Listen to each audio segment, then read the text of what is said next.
Active মানুষ হলে যেটা হয়, রোদে ঘামে কাজ করতে করতে মুখের অবস্থা একদম বাদ হয়ে গেছে। আজকে বৃষ্টি হচ্ছিল, তাও আমি বৃষ্টিতে ভিজে ভিজে চলে গিয়েছিলাম রাজশাহী সাহেব বাজার গণকপাড়া রোড মিষ্টান্ন ভান্ডারের অপোজিটে মিস্টার কাট সেলুনে একটু ফ্রেশ হওয়ার জন্য। গেট খুলতেই দেখি এর আগে কখনোই রাজশাহীতে এত লাক্সারিয়াস সেলুন দেখা হয় নাই। তো আমি ঢুকে তো অবাক। তারপরে আমি মেনু কার্ড দেখছি, এখানে মেনু কার্ডে 5,000 টাকার হাইড্রা ফেসিয়াল পেয়ে যাই মাত্র 2,000 টাকায়। তাহলে আমি কেন নিব না বলেন? আপনারাও চাইলে তাড়াতাড়ি করে চলে আসতে পারেন। মানে আমি গেঞ্জিটা খুলে নিচ্ছিলাম, ভাইয়া বললো যে গেঞ্জি খোলা লাগবে। তো গেঞ্জি খোলার পরে আমার মাথাতে ব্যান্ড লাগিয়ে দেয়। আমি শুনে তো অবাক হয়ে গেছি, এইসব মেশিন গুলো নাকি বিদেশ থেকে ইম্পোর্ট করে নিয়ে আসা। আমি গ্রামের মানুষ ভাই, অত কিছু জানি না। আমি তো ফেসিয়াল করাই 10 মিনিটে হয়ে যায়, কিন্তু ভাইয়ারা যে আধা ঘন্টা ধরে মুখ ফেসিয়াল করা, আমি এটা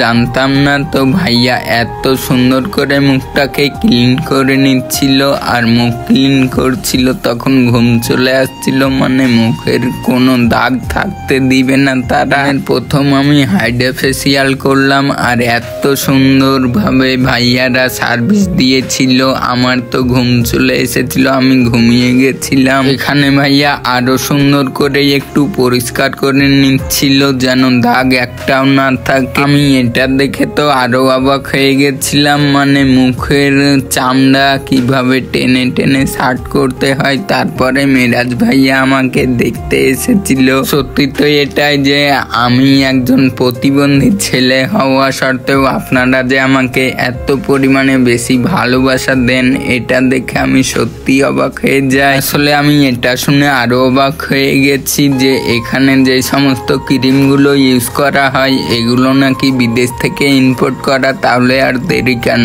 আপনাদের মুখের সমস্ত দাগ দূর করার জন্য আজই চলে আসুন। আর এবার দেখুন আমার ফার্স্ট লুক।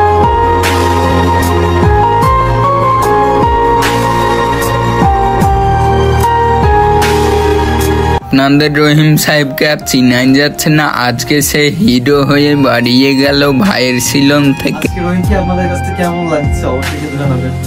আমার কাছে অনেক ভালো লাগছে। আজকে হচ্ছে আমাদের সেলুনে আসছিল, তো ওকে হচ্ছে আমরা হাইড্রা ফেসিয়াল সার্ভিসটা দিচ্ছি, যেটা হচ্ছে আমাদের 50% ডিসকাউন্টে। আমার কাছে কেমন লাগছে বলো? আমার কাছে আর কেমন লাগবে, তবে আপনি বলেন না আমাকে।